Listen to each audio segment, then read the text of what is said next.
Hey, Nick and Leslie, thanks for coming in today. So first, I just wanted to gather a little bit of information from you guys. So today is June 2nd, 2021, how time flies. And you guys are Dave Ramsey fans, right? Yes. Cool, okay, got that down. And you're just looking to buy, correct? Yes. Because you're renting right now, Mhm. right? Okay, perfect. And when would you say that you're looking to be in your new home? As soon as we can, because we're month to month, right? Yeah. Great, okay, so you're highly motivated to buy. Okay, perfect, okay. And Nick, you go by Nicholas? I go by Nick for short. Okay. And, okay, and Nick, we've been talking back and forth, so I have your cell and your email and everything. What is your all's address? We live at 8612 Fowler Avenue, Parkville? Parkville, yeah. 21234, got it. And Leslie, what's your cell phone? It's 443-876-2025. And what's your email? Leslie Playtaz. No dots or PL anything? No. Okay. At Outlook.com. And Nick, I've got yours as this and that, and just checking. Okay, good.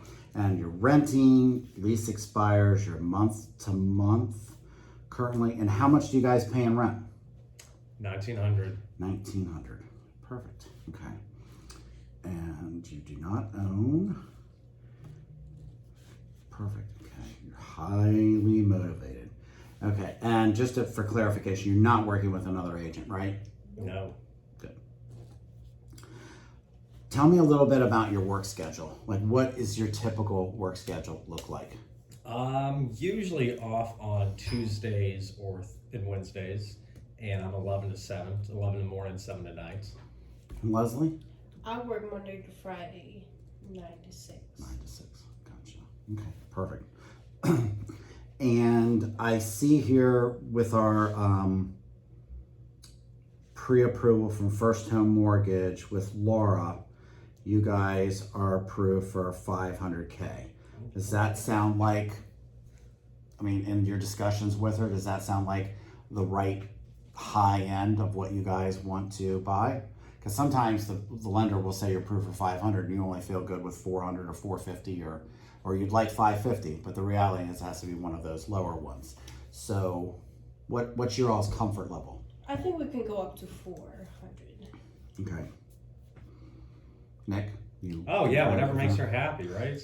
Good answer, Nick. Okay, so 400K is your maximum approval. Leslie, just out of curiosity, do you know what 400K equates to as your monthly payment? Nope, no idea. Okay, so what we're gonna do is we're gonna check on that because 400K might be assigned to a certain number, like a $2,000 a month payment. But if the rates change, you may feel more comfortable or less comfortable with that, depending upon where it's at and everything. Okay, so your ideal moving date is as soon as we can make it happen, right? Yes. Okay, perfect. And start search date, we'll talk about that in a minute. So this is probably one of the most important questions of all the questions that I'm gonna ask you today.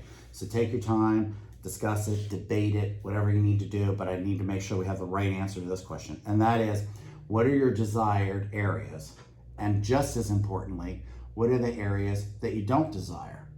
Now, we're not allowed to discriminate. I can't tell you Parkville's a good area, but Perry Hall's not, or vice versa, or anything like that. But you certainly can. You should be very discriminating because you guys are going to live in that neighborhood. So what areas are you kind of drawn to? Nick and Leslie? Well, I know I was wanting to stay out of the city. Out of the city. Okay. Probably that lot. Okay. Like Harford County and this area right here. Okay. So as far as like this area, like White Marsh, are we going over as far as say Parkville? Are we? I would go as far as Parkville. How about Towson? No. I wouldn't go that far. No. So Parkville, so over to Parkville. And then if we go the other way, if we're going down, Dundalk, Essex, yes, no? No. Yeah. No, okay. So basically like White Marsh kind of up the Route 195 corridor into Harford County? Yeah. Any restrictions on what parts of Hartford County? East, west, north, south? No Edgewood. No Edgewood? Nothing past Aberdeen. No Edgewood and what? Nothing past Aberdeen. Okay, gotcha. So south of Aberdeen? Yeah. Okay. How about all the way over to like Jarrettsville and stuff like that? Yeah, it should be fine. Okay. So what I will do is I will draw it into my system as a map, and I'll send you a picture of that. That way you guys can see what it looks like and make sure that I've selected the areas that you're describing, because my picture and your picture might not be exactly the same. So I want to make sure that we have that. All right. Anything else you want to add about that? I think we've got that. I think that covered it. Yeah. All right. So next, minimum number of bedrooms that you guys have to have. I mean, 3. yeah, you got a kid. We're not planning to have more kids. Yeah. Okay, so Shut that 3 back is a down. minimum. Of course, it's going to be 3 or more, because you wouldn't turn it down if it's 4 or something Yeah. like that. And then minimum number of bathrooms. And let's talk about this for a minute, because there's full bathrooms and half bathrooms. Some people are happy with 1 full, 1 half. Some people with kids tend to say, I need 2 full, 3 full, 4 full. Just remember that goes cha-ching to the amount of money that you're spending as well. So tell me, what's the minimum that you would accept? I mean, at least 2 full baths, right? Yeah, at least 2 full. Okay. So I'll put 2 full, of course, or more. And then on the subject of a garage, is a garage a must-have, I would like to have it, or I really don't care either way? I really don't care. Yeah, If it'd be it's there, nice, it's there. but yeah. Okay, so I'll just put, if it's there, it's there. We won't settle for that. As far as type of home, there's 3 main types of homes that we're going to look at. It's either detached homes, single family typically called, where there's grass all the way around your home, or a townhouse where there's probably grass in the front, sometimes in the back, and sometimes on the side if it's an in unit, or a condo where there's grass all around it, but none of it's actually yours to own. It's more apartment-like dwelling. Are you guys looking for single family only, single family and townhouse, condo? Oh, I prefer a single family, something like a yard. Okay. Yeah, but if Are they- townhouses out, or are they would they be considered? if they are nice enough. Good. So that tells me single family or townhome, because only you can decide whether they're nice enough. And you're going to look at them and you're going to tell. So what I like to do is I like to cast the net as wide as possible, because if I say no townhouses, I can tell you what's going to happen. What's going to happen is Leslie's going to see one in Bel Air and she'll be like, but this townhouse is pretty nice, and I didn't include it. So then you're not going to see all the townhouses that are nice. You'll just see that one that you focused in on. So let's keep it broad for now. And the nice thing about my search is that when you're in there, you can just delete them like crazy. The ones you don't like, you're like, delete, delete, delete, delete, delete. And they actually go into a recycle bin. Now, this is the fun part. What are the other things that you guys want in a house? This is your wish list stuff. And you can be as creative as you want. I want all the walls painted green. We're not going to find that, but I'd love to know what it is.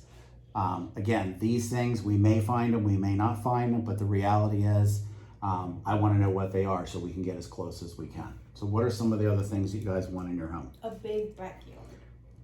Backyard. Good. You read my mind. Because I have dogs, I love big backyards. What else? Just a big backyard? Do you care if it has a kitchen or anything? Well, yeah, a nice big kitchen. Because I can get you lots of land for $400,000. I like the kitchens that have like islands in them. Those are always Yeah. nice. Okay. You guys do a lot of cooking? Enough cabinet space. One of us does. Okay. I mean, I do. Kitchen, island, cabinet space. Yep, got it. Keep them coming. What else? Do you guys care if it's granite, laminate, stainless steel, white, black appliances? Like, do you care? Stainless steel. Stainless. Anything else about other rooms of the house? Do you care if it has a basement or not? I like a basement. Yeah. Because you want the space to spread out.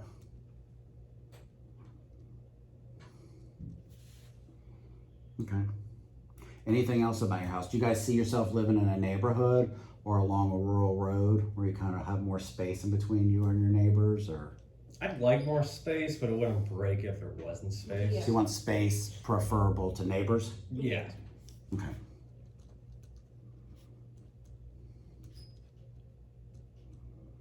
Now, the next question I have is always throws people off a little bit, so let me just preface it so you'll know how to answer it. Next question is, what do you expect out of me? Like, what are the things that you really, by way of things you've read or things you've heard from your friends, things that you want from me, and equally important, things that you just want me to avoid at all costs, like showing you houses that are $600,000. That's easy. I'm not going to do that. But what are some of the other things? Maybe you've heard horror stories, or you're like, oh my gosh, we don't know about this. We want you to show us this and stuff like that. What are the things that you want out of me as your realtor? To keep in touch. Keep in touch. Good. I mean, I don't want you to show me expensive houses so you make a big commission. Well, that's my goal. No, just kidding. Okay. Yeah, I'm only going to show you houses that are $400,000 and lower until you guys give me the okay to change that to something else. But it's good that you're approved for $500,000, because what I find is that most people that are approved for $500,000 usually aren't happy with houses that are $300,000, because they've got that $500,000 taste. Mm-hmm. You know, it's like, ooh, has a different taste than a $300,000 home. Just trust me, when you taste the house, you'll know. Keep it in touch. What else do you guys want besides me trying to rip you guys off? Not ripping you off. Yeah, not ripping me off. To care. Care. Good. So a lot of times, just in case you're wondering what the top answers are, the top answers that I normally hear are communication. So congratulations on hitting one of the Family Feud top answers. Keeping in touch, communication. So you guys are always going to have my cell phone, and you can always call it. And if I don't answer, I'll always call you back in an hour or two as soon as I'm done with whatever I'm doing. And the other thing, honesty. I kind of equate honesty as not ripping you off and caring and stuff like that. I'm always going to tell you guys everything you need to know. Even if you may think you don't need to know it, I'm going to tell you anything. I want you guys to make up your mind as to whether or not it's important. If I learned that next door they're running a daycare, for example, that may or may not have anything to do with the importance of the value of the house, but you may care. So I'm going to let you decide whether it's important or not. Okay? All right. So fill this out. Anything else about the house? Anything that you've just now thought of or anything like that?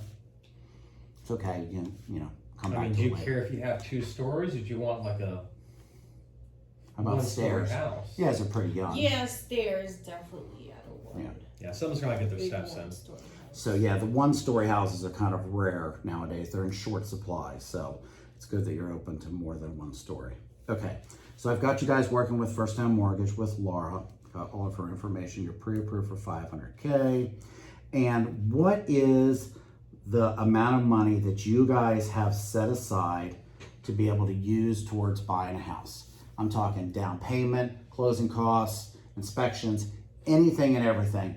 How much do you guys have in your nest egg of being able to use to buy a house? Do you want a specific amount, or do you Yeah. want to just know, like? No, I want to know exactly how much you guys have somewhere. So you want to know what my savings looks like. Yeah, what's in your We savings got like account? $10,000. $10,000. Okay, total. Yeah, And is this money in the bank? it's in our savings. It's for like emergencies So and stuff. it's in a bank savings Yeah. account. Perfect. That's all I care about. I don't care if it's checking, money market, whatever, as long as it's in a savings account. And you didn't just put it there, right? It's been there. It's been adding up over Yeah, the years. that's fine. Perfect. Because the bank is always going to want to source your money, Mm-hmm. which basically means that they're going to look back 2 months and see where the money was at. So if most of the money was there for the last 2 months, they're going to just rubber stamp it and be like, that's fine. Your money's fine. Are you guys getting any gifts from anybody? Nope. Sure? Did you ask? I didn't ask. No. Okay. yeah. Well, it doesn't hurt to ask. Right? Let people know that you're buying a house. You never know. People love to give gifts. The other thing is, let's see, we're doing FHA, and you guys are going to use the Maryland Mortgage Program. Have you kind of talked with Laura in depth about how that works and everything? I I know mean, there's a 3% program, there's a 4% program. yeah, she threw like numbers out there and said it would help us with a house because we're first-time home buyers. But besides that, I didn't really understand much. So let me, Laura's probably going to be a lot better at giving you the nitty gritty, whatever that word is, than me. But here's kind of a high level overview. There's one program that's a gift, and there's one program that's a loan. And no gift goes unpunished. So there's always a penalty for getting the gift, okay? The loan has its own penalty. They want their money back, okay? But the gift comes with a slightly higher interest rate. The gift program gets you a little bit more money, but it gives you a higher interest rate. Most people will then refinance in 6 months and lower it back down. That's one path. The other program is the loan. The loan is based on today's market rate, so you get a lower interest rate, but then when you go to sell that house, or you pay off the loan in 30 years, when you guys are like 80, or however you do to end that loan, whether you refinance or whatever, then they're gonna want that money back. So either way, you know, there's pros and cons to each one. I'll let her go over that stuff with you, but basically with the 10K that you guys have saved and the money that you're gonna get out of the Maryland Mortgage Program, you should have just enough. It's gonna be close, but you should have just enough. So I'm gonna go over the differences between those programs in a little bit more detail in a minute, but any questions for me yet?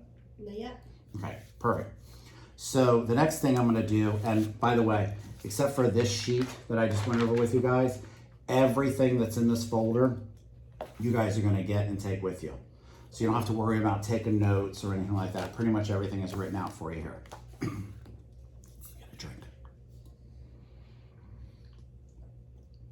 This is the third time today I've gone over all this, so. Oh wow, you got some. I'm a little good bit business, parched. huh? Yeah, business is heating up. So the first thing I like to go over with everybody is that we're gonna treat you guys like family. I know that sounds a little cliche, and of course it is, but the reality is, for us, it's not about selling homes. We're not in it for that one quick deal. I'm not gonna just throw you guys in a house. Oh, you look beautiful in this house. You know, you look beautiful in any house. The reality is, what we do is we build our business off of referrals and reviews.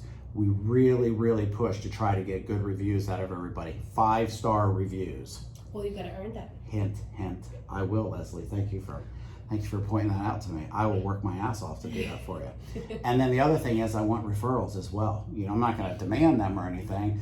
I've seen some people, I've even been party to some things where they'll slide a piece of paper over to me. Can you write down names and numbers of 10 people you know? Never gonna do that. That's a little invasive. But I hope that when you're talking about how great your experience was, they'll also mention my name, and when they're like, who's your realtor? You'll let me get in touch with them as well. So that's how we do most of our business off of that. The back of this form, there's a lot of stuff in here, and I'm not gonna insult your intelligence by reading it all to you, but the one thing I wanted to point out is that the loan process is a bit of a marathon. Here's a few things that I wanna point out about what that means. You noticed a minute ago I was really drilling deep, make sure that your money was in your account and in a savings account. That's just a tiny little taste of what you're gonna experience with your lenders. They're gonna scrutinize everything. So there's a couple of things you can do to keep your sanity. And I call it the KISS method. Keep it simple, stupid. Keep it simple, stupid. K-I-S-S. And what I mean by that is get your paychecks in and your bills out, and don't have a lot of other stuff going on in your checking account at that time. Keep it as simple as humanly possible. Also, if there's anything going on, like you're getting married or this or that or the other, and you have a lot of money coming in and out, don't run it all through your checking account, okay? And don't take out any new credit. Don't go buy that new car that you've always wanted or anything like that. You can't do anything to your credit until the day after you settle. So just make sure that you don't do anything with your credit until the day after you settle. How many months of bank statements do we require? So typically it's 2. It's generally the rule of 2 for everything. Laura has already started gathering that stuff, so it differs from person to person. Sometimes they ask for more of an explanation, but 2 bank statements, 2 pay stubs, 2 years of tax returns or W-2s, et cetera, et cetera. This is what we do. This is how we hustle. This is what we do that's over and above everybody else. Now you guys are only buying, so I'm gonna skip over the selling, but just to kind of hit some of the highlights, everybody who works with us gets this free 90-minute one-on-one consultation. We go through all of your needs, and then I expose you guys to all of the houses that are for sale by owners, foreclosures, stuff on the MLS, of course, and even houses that haven't come on the market yet. So once we're working together, you're gonna have access to all of that. Then you also get higher level representation through our entire team. You may notice I'm not the only one in this office. You're gonna have a whole team of people behind you, from my boss to our administrative staff, our operations, other agents, If I'm sick or on vacation and the house of your dreams comes on the market, somebody's gonna show you that house. We're gonna get you in there, okay? So you get all of us. You still have me as your primary, but you're gonna have all of us. Everyone gets our premier purchase program. If I was a lawyer, which I am not, this is how I would write the agreement. I'm not a lawyer, so this is how a lawyer writes the agreement. And I'm gonna go over it with you. But this is how I would write it. I want you to be honest and open and forthcoming with me. Review all the materials, ask me lots of questions, tell me what you want, what you really, really want. Involve everyone in the decision-making process, begin the pre-approval process right away, and be realistic about your purchasing power. That's kind of like my code of what I need from you. What you can expect from me is much of the same thing. I'm gonna be brutally honest with you. Sometimes people don't always like my brutally honest, but I'm always gonna tell you what you need to hear, whether it's what you wanna hear or not. Get to know your needs, what you want in a home, give you an upfront overview of the entire process, we're getting to that in a second, and find you the home of your dreams within your budget. We do this full time, this is all we do. That's why we're the best at what we do, because it's what we do full time. When you guys find a house that you like, we have this little program called Updater. It's really cool. It's a little app that you'll use, and it'll help you figure out how many boxes you need. It'll help forward your mail to your new address, and it'll even help you if you're moving a long ways, help you find a new vet, get a newspaper set up, because we know everybody has to have a newspaper delivered to their house, right? Get your BG&E set up in your new house and stuff as well. But you won't see this until you're under contract, because you can't activate it until you have a new address, okay? Next is the bags of money, okay? So you're gonna have 2 bags of money that you're dealing with. So first thing we're gonna write down here is your home target price, $400,000. So I'm gonna base everything off of the $400,000 thing, okay? You guys are going with FHA. I'm gonna explain in a second the difference between all the different loan products and everything, because there might be something else, but Laura's really good at what she does, so I'm sure that if she said your best bet is, that was weird, my phone just started making a phone call. I mean, my watch. I'm sure if she would have thought that a different program was better for you guys, that it would be definitely good for you guys to do that. So, so with FHA, you're going to put 3.5% down. 3.5% of $400,000 is $14,000. So the down payment part is going to be about $14,000. Over here on the closing cost side, it's roughly 4.5%. So the closing costs on a $400,000 house are going to be roughly about $18,000. So if we put the $14,000 and the $18,000 together, you're looking at something in the low 30s-ish. And these are approximations, but they're pretty close. So we're really going to need all of the money out of the state to fill this gap. And you guys are going to use every bit you have. If you can get some gift money as well, that will definitely help fill the gap and close that for you. So your down payment's going to be about 14. Your closing costs are going to be about 18. Now, your closing costs include everything that's not your down payment. It's kind of easy.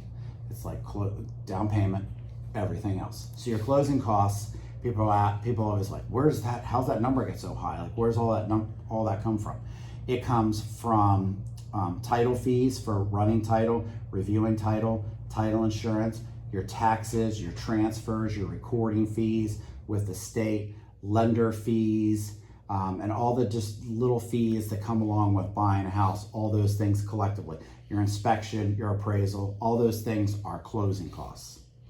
Okay, any questions about that, the money here? Well, yeah, like we only have like $10,000 saved up. Where's the other 22 coming from? So the other 22, so your down payment is mostly going to be covered by the program that you're using. You're going to probably get a little bit more than, you're probably going to get a little bit more than what you need for the down payment, and the rest will slide over the closing costs. So you're going to, Laura will go over all of that with you. I'm really popular right now. She'll go over all of that with you, but that's what I was saying. You're going to use every bit that you have, and it probably would be good to go ahead and ask, see if anybody can give you a gift as well. Okay. Now, the definition of a gift to the bag is a gift. I mean, it's, we all know what the definition of a gift is. Your mom may say, I'll give you $5,000 and you can pay me back over the course of the next 5 years. According to the bank, it's a gift. According to your mom, it's something that you're going to pay back. That's something you can work out with her later, but she is going to write a letter saying that it's a gift. And if you do get gift funds from somebody, they may also have to provide a bank statement that shows that they actually had the money, that it didn't come from some third party source. Okay? Because you can only get gifts from people that you actually know. So what if we get a cash? Do they still need a bank statement? Yeah, they'll have to trace where it came from. Everything has to be sourced. They already gave it to you, then they can still source it. They just have to show a bank statement where they gave it to you more than 2 months ago, then you already have it. If that's part of your $10,000, then you're gonna need to ask for more. But if it's in the process, then you can get there. But yeah, I mean, a $400,000 house is definitely gonna have some money that you're gonna outlay.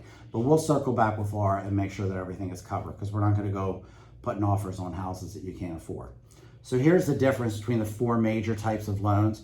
You got FHA and conventional, which account for probably about 80 to 90% of the loans that are out there. And then you've got VA and USDA. So VA loans are for active or veteran military, and USDA is for people who are buying in rural areas, which you may qualify for. One thing, and I'll write it down on your paper here. If you Google USDA eligibility map, the link kind of changes from time to time, but if you Google that, it will always be the first link. It's never not been the first link when I look it up. You can actually type in an address, just type in any address, just to pull the map up, type in the address of where you live right now, and you'll see it'll have a yellow highlighted area of all the areas that are not eligible, and then a white unhighlighted area of the areas that are eligible. So it's kind of exactly the opposite of the way you would expect it to work. So when you look that up, USDA eligibility map, you'll see which areas. And if you happen to fall in love with a house that's in the USDA zone, then your down payment would be 0, leaving you only the closing costs to pay for. Can you only show us those homes? I can. We can set it up. We can set the search up for that. Why don't you guys, when we get to the point where we're done going over this, I'll pull it up on the map and see, because it's only in rural areas. So if there's city nearby, it's not going to be eligible. So for example, in Harford County, it starts in the western region of Harford County, about 3 to 4 miles north of Bel Air downtown, like a little bit north of where the community college is. And then it extends off to the west. It doesn't extend as much to the east because you've got Aberdeen and Edgewood and Havre de Grace all over there, but it extends up in towards Pennsylvania all the way up until you get near York, and then it becomes ineligible again because of that. So most people are using the FHA loan because it's the easiest, it's the most flexible. It has a lot of great features for first-time home buyers, but it's not always the one. So we'll run through all the different scenarios with Laura included as well, because she knows a lot more about the insides of that than you guys do. The last thing, I'm sorry, not the last thing. The next to last thing is lead-based paint in your home. Any house that was built before 1978, may have lead-based paint in it. Now, Maryland stopped using lead-based paint as a rule in this area much earlier than that. So you may find houses like, for example, that were built in the 60s that don't have lead-based paint in Maryland. But the federal guidelines said in 1978 it became illegal to use lead-based paint. So that's what we're going to go by. So you're not going to get lead-based paint poisoning by rubbing the walls, licking your hand, or anything like that. But you will get lead-based paint poisoning if you're somehow putting it in your body. There's 2 ways to put it in your body. Usually it's mouth and nose. If you're doing construction and you're going to say take out this wall and make it a kitchen dining room, combo. If you're taking out the wall, you definitely want to wear the right respiratory protection, or even better, hire a professional to do it. And then make sure all of the dust and dirt and debris and everything is swept out, cleaned out of your house before you come back in, bring the kids in, etc. The other thing is, the other culprit to lead-based paint is windowsills. We all like to sleep with that cold mountain air blowing on us, even if you don't live in the mountains. And you leave the window open and maybe it rains overnight and the windowsill gets wet and it dries into the window. What it does is it's separating the layers of paint and it's making them chip and crack. And that's why a lot of people's windowsills are peeling, because it's been constantly getting barraged with water and everything. So the reality is you want to make sure that you're keeping your kids away from that, keeping those surfaces sanded and freshly painted, and just make sure that they're not deteriorating, nobody's pulling themselves up onto it and chewing on it or anything like that. Okay, so let's get into the home buying process. The first thing you're going to start with in the home buying process is the agent. That's me. You got me, okay? I'm the one who's working for you. I'm going to be conducting all of the stuff for you. Real estate's kind of like riding on an iceberg, and that you're only going to see 10% of it and the other 90% of it's below ground, okay? So you're going to be involved in all the important parts, and I'm going to manage all of the stuff that's semi-important below the surface. You know why you guys are moving, your family's expanding, you're tired of where you're living right now, you're tired of paying $1,900 a month in rent, you're ready to spend that same amount of money on a $400,000 house. So great. You already know how much loan you can be approved for. You guys have great credit scores, so you're rolling along in there. So most people are starting where you guys are starting, right here in the research category. So let me stress this. The two major ways to really make sure that you're living where you want to live is, one, drive through those areas. Get out, drive through those areas. Leslie, if you don't feel comfortable coming home at 9 o'clock at night in Rosedale, then you shouldn't live in Rosedale. I don't mean all of Rosedale, but any one street or something like that. So pick and choose which areas you feel comfortable with. The other thing is, there's a lot of intangibles that you just don't know, especially if you're buying in the wintertime or something like that. Nobody's outside anyway. So use my site, thepomfreyteam.com, go to resources and then community reports. That's a one-stop shop for everything you want to know, from crime reports, demographic data, school reports, EPA reports. If you're going to live in the country, you want to know the EPA reports. You want to know how healthy is your water. Is it poisoned with gasoline? All of those fun things. Because if you're getting your water from the city, it's got the same sludge in it that the rest of us are drinking. But if you're getting it in the country, it's unfiltered unless you put a filter on it. So next, I'm going to set up the search for you guys. It's going to come directly from the MLS. It's always going to be up to the minute update. So I'm going to send it to both of you. It's going to be one search that's going to come to both of you. I would encourage you guys, do not share the search with anybody else, because if you share the search with anybody else, they can go in and change your settings and stuff like that and mark their favorites and delete stuff just like you can. If you have something that you want to share with mom, grandma, your best friend, your dog, if your dog has an email, whoever, then just send them the house. Like if you're like, oh, we really love this house on Sunset Avenue, send them just the house. Don't send them the link to everything. When you guys are searching, I would encourage you to try to do your filtering together, because the reality is if you get up at 6, who gets up earlier? Her. I do. You get up earlier. So if you get up at 6 and you're starting to go through the houses and he doesn't get up until 7 and you've already discarded 50 of them, he's never going to see them. So I would encourage you as much as possible to try to go through them together, have a system. Here's what I recommend. When you're going through them together, put the ones in recycling bin that you agree. We hate these houses. I don't even know why Randy sent them to me. I'll tell you why I sent them to you, because they match your criteria. They may be crappy on the inside, but they match your criteria. I'm not sending them personally. It's part of a setup that's automatically doing it. So go through and get rid of the rest of those. So go through them all first, get rid of the ones you hate. Then out of the 10 or 15 or whatever you might have left, go through and mark them as we love them or we like them. And somewhere in, depending upon which view you're looking at, but on every screen is a little gray heart. And on that little gray heart, if you click on it, you can change it to a solid heart, a hollow heart, love, like, or recycle bin, which I think is self-explanatory.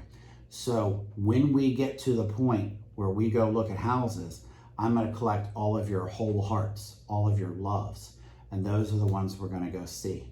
So try not to have like 10 or 15 love favorites at one time, because then I've got to go through and figure out which ones we can see. Because we're probably realistically going to go see somewhere between 4 to 8 houses the first time we go out. Okay. So once we go out, we're starting to look at houses. It's exciting. We're looking at them and everything. One thing I've got to tell you guys is leave the children at home. Okay. And I don't say it because I don't love children. I have 3 of them, so you have to kind of love them if you have 3 of them. Leave them at home, because it doesn't matter if they're 3 or 13. They're going to turn on you like the devil child when you arrive at the 3rd house. I've literally heard kids like, "What the hell, are we doing this all day?" Like, and I was like a 4-year-old, I'm pretty sure. And it doesn't matter, teenagers, this, that, the other, because it's just going to really divide your focus. So if you can get help as much as you can. When we're out there too, please also speak your mind. Let me know. If you guys go in a house and you're 5 seconds into the house and you hate it, don't feel bad.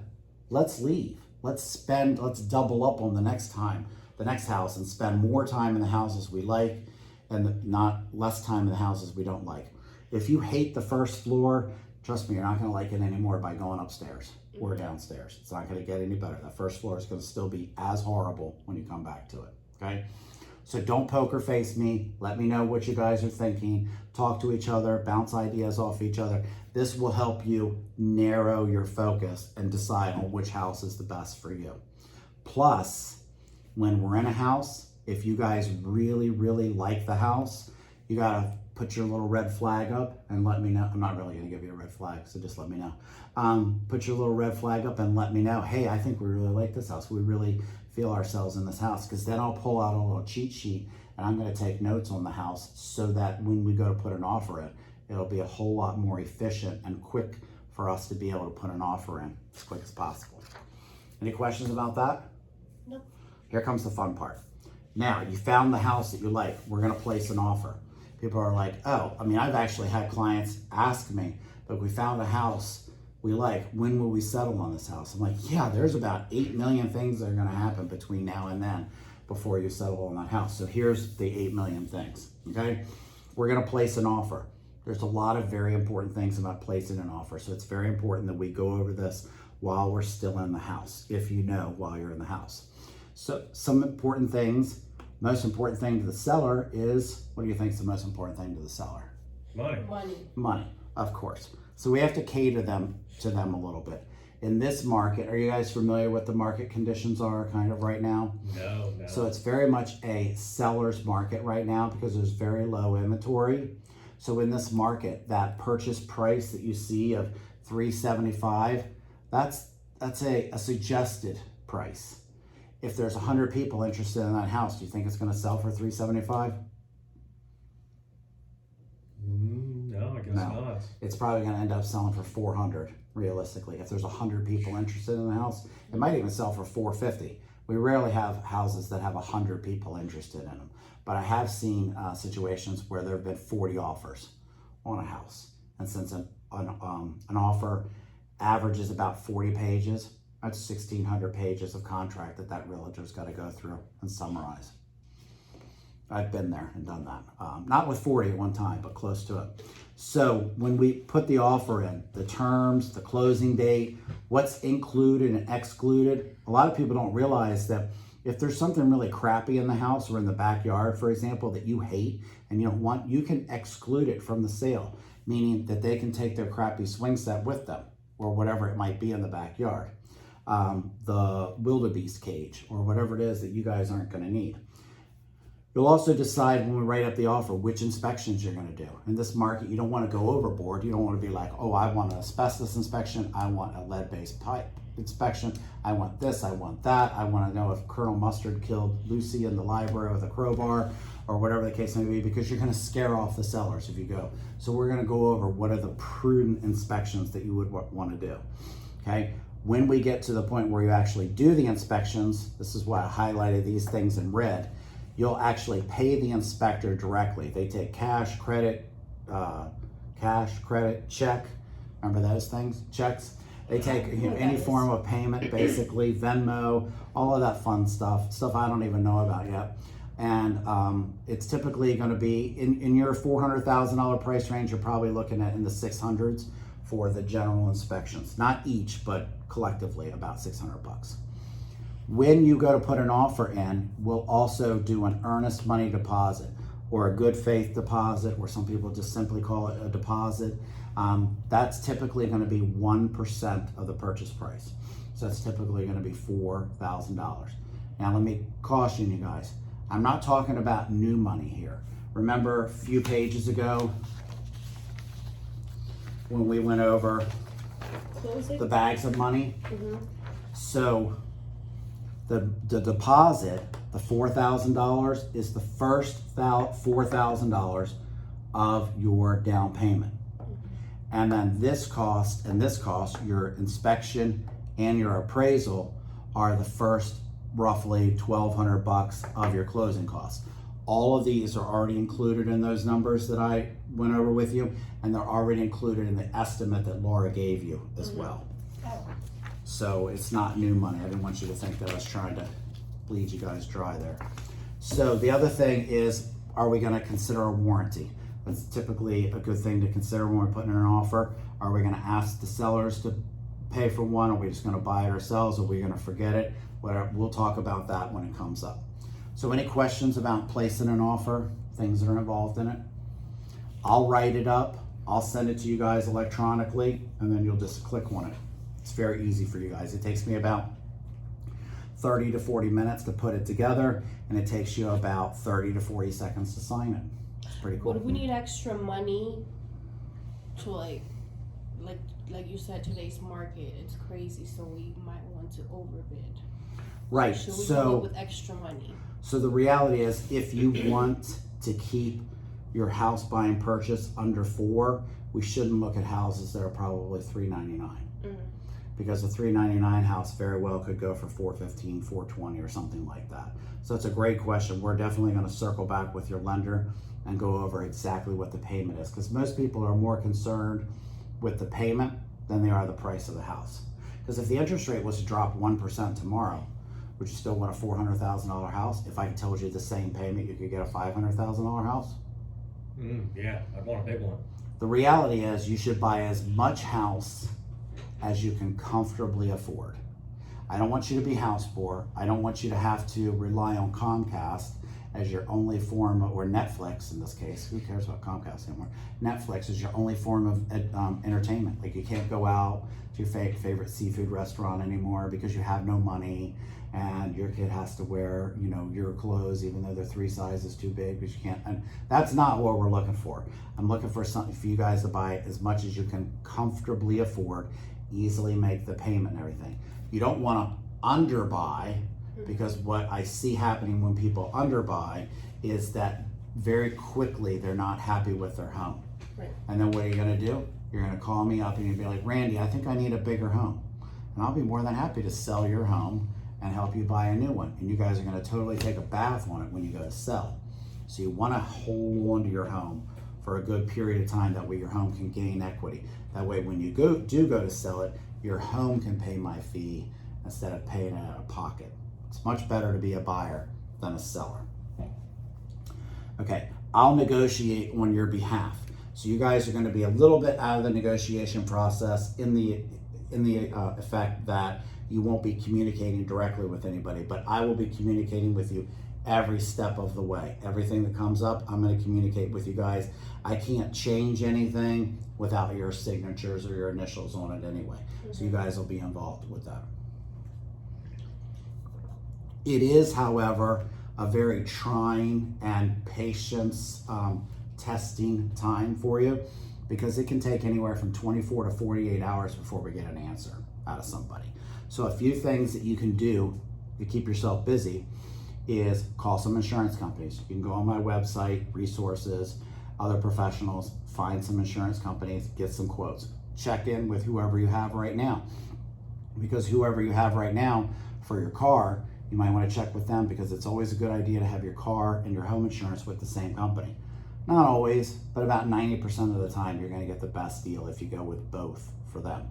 And it's always a good idea to reevaluate, because you might be with Geico for your car and they're great with your car, but then you get a quote for your house and it's horrible, okay? And if when you're getting a quote, if your insurance company has questions, please give them my email address and tell them to email me all of their questions, and I'll send them an email back with all of the answers that they need, because they may ask questions like, how old is the roof, how old is this, and stuff like that. And I'll give them as many answers as I can find out, okay? So check with utilities. You can call BG&E 1-800-685-0123. Yes, I have that memorized. I've called it a couple of times. And you can find out what the budget billing amount is for any house in their region. They'll just give it to you. You don't have to identify yourself. It doesn't even matter. Where was it? And keep in touch with your lender. Make sure your lender has everything. If this only takes us 3 days to find the house of your dreams, then she's up to date. But if it takes us 3 months or something like that, then she's going to want some updated information. So just make sure you have it and give it to her. You'll see I have highlighted here in red, I'll always call you when your offer is accepted. So you do not have to call me up and be like, did you hear yet? Did you hear yet? Did you hear yet? Are we there yet? Nope, I will call you. I don't care if you call me. We'll both get a nice little giggle out of it. If you call me, I'll be like, guess if I heard, Leslie. No, I didn't. But it doesn't bother me if you call, but just realize that I will not be holding back if I find out the answer. Good or bad, you're gonna find out 10 seconds after I do. When our offer gets accepted, I'm gonna call you up. You're gonna be the first and only call that I make. I'm gonna say, congratulations, Nick and Leslie, you got the house. Then I'm gonna hold the phone away for a second while you scream and yell and jump up and down and high five each other, whatever. And then I'm gonna go over what the next steps are. I'll go ahead and tell you what the next steps are. The next steps are, you're gonna make that EFT payment, that deposit, that $4,000. I'm gonna show you how to make that. It's easy, you'll do it online. Then you're gonna make loan application, which means when we hang up, you're gonna call your lender, let her or him know that you got the loan, you got the deal, and now you need money to pay for this house, okay? You're gonna reach out to them. And they don't know that you got the house because you were the first ones that I called, okay? A lot of people think that they already know. I'm like, no, I don't call everybody before I call you. I call you first. So when we hang up, I want you to call the lender, okay? Because what I'm gonna be doing is scheduling the inspections. So while we're on the phone, I'm gonna be asking you, hey, today's Wednesday, they're booked until the end of the week. How does your Monday or Tuesday look, or whatever we're at? So we can get the inspections scheduled ASAP. So while we're on the phone, I'll schedule those for you, okay? And then we'll follow the timeline that's outlined in the contract.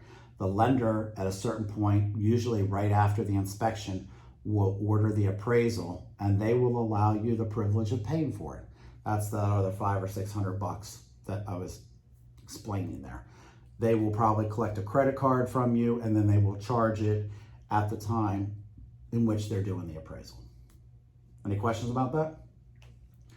Then we step back, we monitor everything, we kind of are like the chorus conductor for everything. We watch over the loan process, the inspection process, the title process, the appraisal, insurance.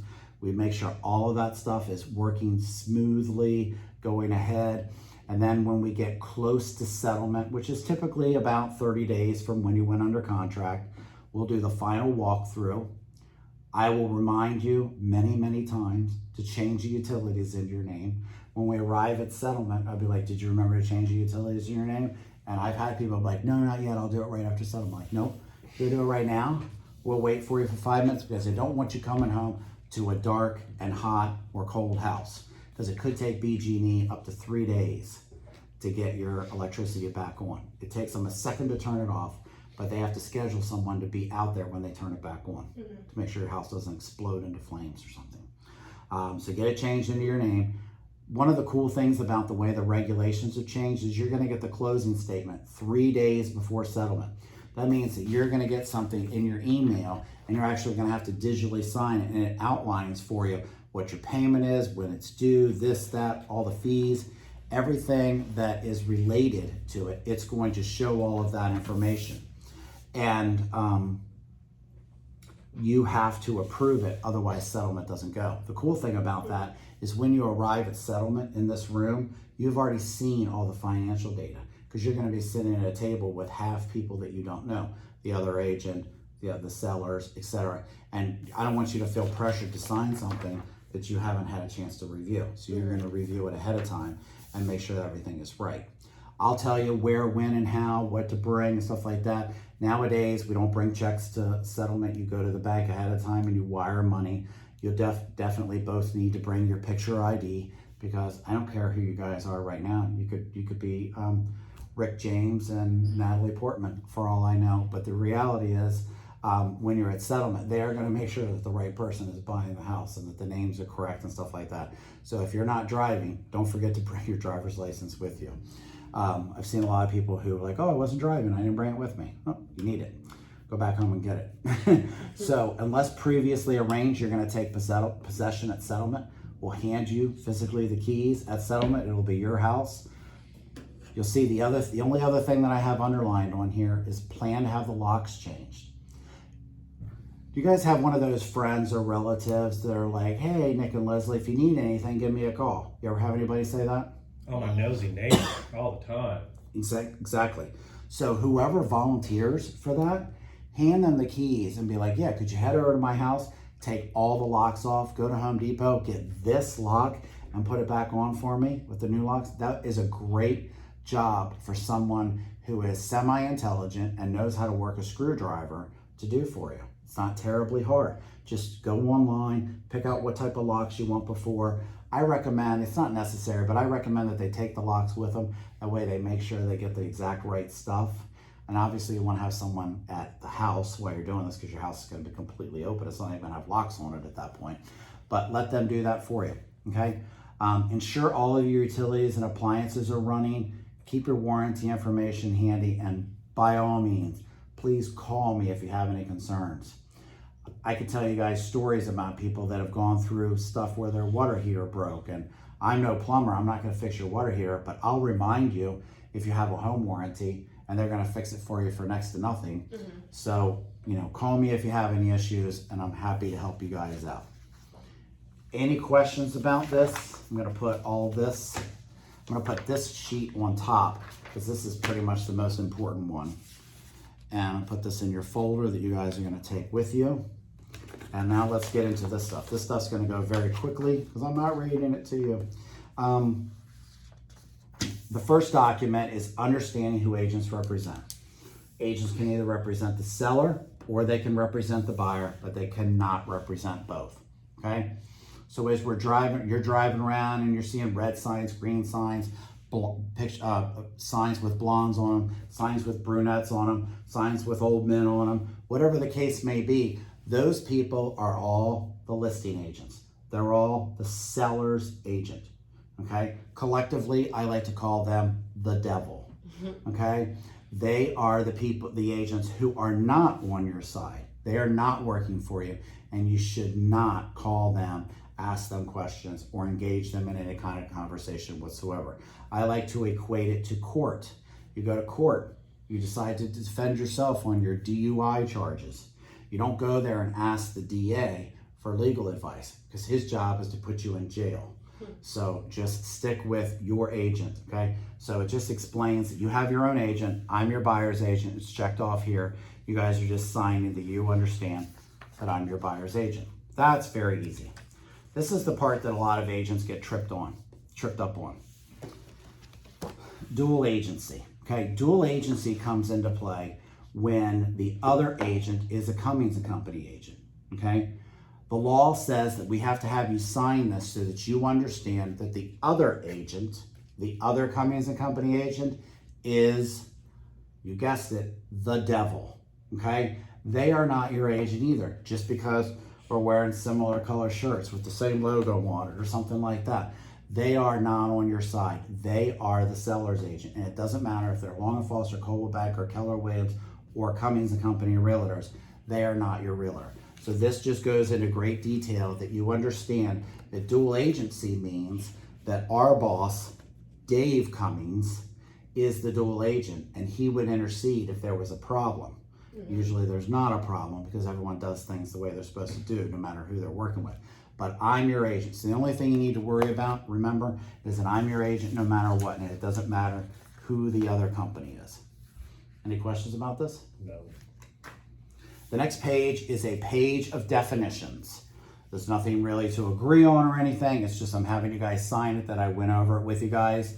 It basically explains a lot of different things that people may not have knowledge about. One of the things is that it's illegal in Maryland to record audio, so they're not allowed to record audio. So I like to feel like people are obeying the law so we can speak freely. If we see like 1,000 cameras in the house and we suspect that they're listening to us, maybe we'll go have our conversation on the front lawn or wait till we get back in the car or something like that. But whatever the reality is, we'll do that. On-site sewage disposal systems. This is kind of another important one. If there's problems with the septic system at a house, in general, most cases, they're having to replace it nowadays. So we just want to make sure when we're checking out the house that we're checking out everything and that we're being as knowledgeable as we can. Solar panels generally come with the house. You're taking over the lease. You would have the right to review that lease. So this is just kind of goes over some definitions. The one thing that I want to point out to you guys, and I'm going to put a big star next to it, is wire fraud through email. You guys have heard, we just had a national pipeline get shut down by scammers, okay? So I don't want you guys getting shut down at all. So anything that involves money, please always double check and make sure that you're sending the money or you're paying the money to the right person. I don't care if you call me, I don't care if you email me or you email our admin or whatever you need to do. I just want your money to be safe. If you get some kind of email and it's like, hey Nick, we need you to wire $10,000 tomorrow to save this deal to make sure it goes through. Well, I'm not a surgeon. There's no emergency here. We don't work that way, okay? You're gonna wire your money the day before settlement. You're gonna know a month ahead of time who your settlement company is. You're gonna get even a video from them, introducing them once we get to that point. So just be careful with your money, guard it tightly. I'm not saying all this to scare you so that you want to bring a briefcase of money to settlement because they can't do that. But I'm just saying it so you'll be cautious and everything. So this is just a page of definitions. None of this stuff is the agreement. All of it said, this is not an agreement. This is the agreement, okay? So in here, what I'm gonna have you guys do, and put today's date. What does today say? Are we the 2nd or the 3rd? Second, wow. 6/2/21. What I want you guys to do for me, please, is just write your names exactly the way you want to take title. And what I mean by that is the way you want it to show up on every single thing. Most people choose to put it the way they have their bank account set up. So if you're Nicholas on your bank account, if that's your official name, maybe you want to put Nicholas, maybe you want to put your middle name, maybe you want to put your middle initial, maybe your middle name is like Usda Eligibility, and it's really long and hard to spell and you don't want to put it in there. So you just leave it out. But I want you guys to write in there exactly how you want your names to be on title. And this is what I will do. I will use every time I write something up. So just go ahead and do that. Thank you. Okay, so I've already got the rest of your information, so we don't need to duplicate it. So the agreement has two main important parts. The first main important part that everyone should always be concerned with when they're forming an agreement with someone is how does it end? Okay, Randy, you're super nice right now. You're telling us everything we want to hear. You're telling us you're going to be honest. You're telling us you're going to find us the helm of the drains. But what if you ghost us? What if you don't return our phone calls? What if you only are showing me houses that are $200,000 and you pick on the clothes I wear? I don't know what kind of terrible things that you guys have experienced in your past, but if I turn out to be anything less than what I promised, there's 4 ways in which this agreement ends. It automatically ends in 6 months, like we have outlined here. So it automatically ends on November 2nd and of this year. That's the first way. The second way that it ends is it ends when you buy a house. You're not on the hook to buy houses for eternity with me. This agreement is fulfilled when you buy a house, okay? And that would end it as well. The last 2 ways are the unpleasant ways, but I am gonna go over them. The third way is you can cancel it in writing. There's no 1-800 number that you have to call and wait on hold forever or anything like that. You can literally send me an email and say, you're fired. Okay? Obviously, I don't want that to happen. If you're unhappy with me about something, please call me, email me, something, let me know what I'm doing wrong so I can correct it, because I assure you it's unintentional. And the fourth way is that I can fire you. And I don't usually fire people for any strange reasons unless you guys pull crazy on me. You start going crazy on me, I'm gonna part ways, and we're all gonna part friends before the craziness hits, its culmination. So this is how our relationship works. It says you're gonna have an exclusive relationship with me. You're gonna provide whatever financial information you need to provide to make the deal go through to the lender, not to me. If you see signs, advertisements, new home buildings coming soon, any of that stuff, please contact me with that information. You're driving down the road, just snap a picture of it, send it to me, and I'll look into it for you, and I'll find out the information about that house for you. Because if you're driving around and you're calling numbers on signs, who are you talking with? The devil. The devil. Thank you, Leslie. Good job. Okay, so my responsibility is I'm going to help you find the property of your choice, assist you throughout the entire process, and represent your interests and only your interests. Okay, I don't represent any other people's interests but your own. Remember on the last page I told you there was two main important things. Now we've come to the second thing. The second thing is, Randy, how much is this going to cost us? Okay, here it is. $495 is due to Cummings and Company Realtors the day of settlement. And as I've already pointed out before, it's included in your closing costs. It's not a new charge. I didn't just invent it or anything. It's a closing cost. It's part of that $14,000 or whatever it is that you're paying at closing, and it's included. So I'm going to draw a circle around the $495. I'm going to point to the buyers here. $495 is you, okay? That doesn't even pay me. That pays Cummings and Company. I get paid by the seller. So my commission can be up to 3%. I'm going to draw a line down here to the seller, okay? I get paid by the seller. When someone puts a listing on the market, they automatically agree to pay their agent and the devil, who would be me, to them. Okay? So I will be your agent, I will be representing you, but you're agreeing here and you're understanding that I actually get paid by the other agent. So the $495 comes from you at settlement. It's not up front. You're not writing me any checks or handing me cash today. That's 100% illegal. I can only get paid by my broker. So you'll pay the broker at settlement. It'll be a settlement fee. Okay, any questions about that? Good. Okay. Next is just, some more definitions. Limitations of the broker's ability. I like to call this the dumb old realtor clause. It says that I'm just your realtor. I may give you information and advice in as far as taxes are concerned, or lending, or appraiser, or surveying, or structural engineer, or something like that. But just understand that I'm not a structural engineer. If we go into a basement and you say, "Hey Randy, does this wall look safe to you?" and it's all jagged and like the walls are shifting and stuff like that, you know what my answer is going to be? Let's go find a different house. Because if you're worried about it, it doesn't matter really. If I ascertain, no, that's okay, you're still going to be worried about it. Right.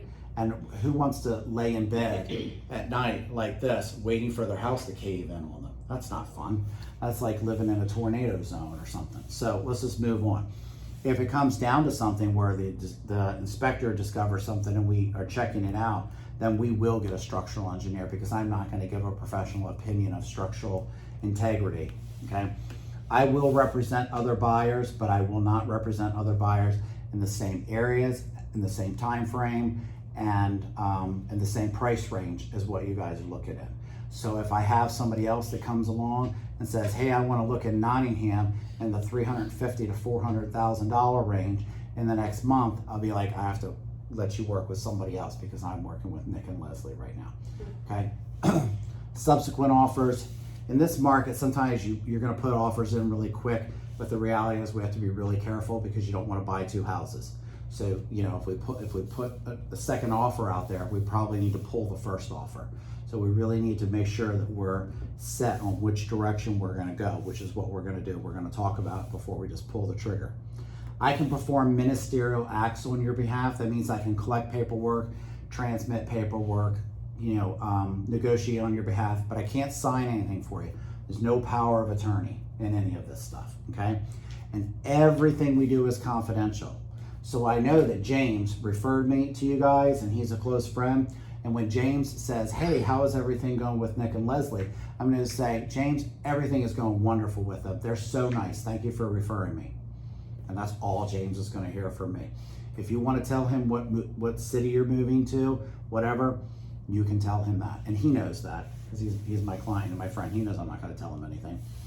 This next part says I went over intra-company agency. I'm going to just underline dual agency for you. A different person wrote this, then wrote this, and they have different words for the same thing. It just says that I went over dual agency with you. The next two parts are flood insurance. If you can see the water from your house, chances are you're going to need flood insurance.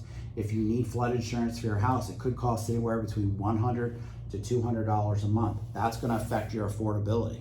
If you can afford a $500,000 house with flood insurance, now it's going to be like a $460,000 house that you can afford. So just keep that in mind. It might affect it.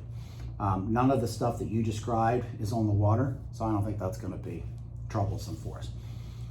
Repairs of property, legal construction, these things kind of go together as well. You have the right to buy a house that was built correctly to code, and you know that they pulled permits on and they did it the right way, and it's not going to cave in on you and kill you or stuff like that. But we don't know if they did that or not, and we're not going to just trust that they're doing it.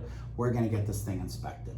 Okay, so even though the speed limit says, hey, please go 55, my car doesn't even do 55 anymore. It starts at 55 in the driveway. So, you know, the reality is we're going to get it double checked.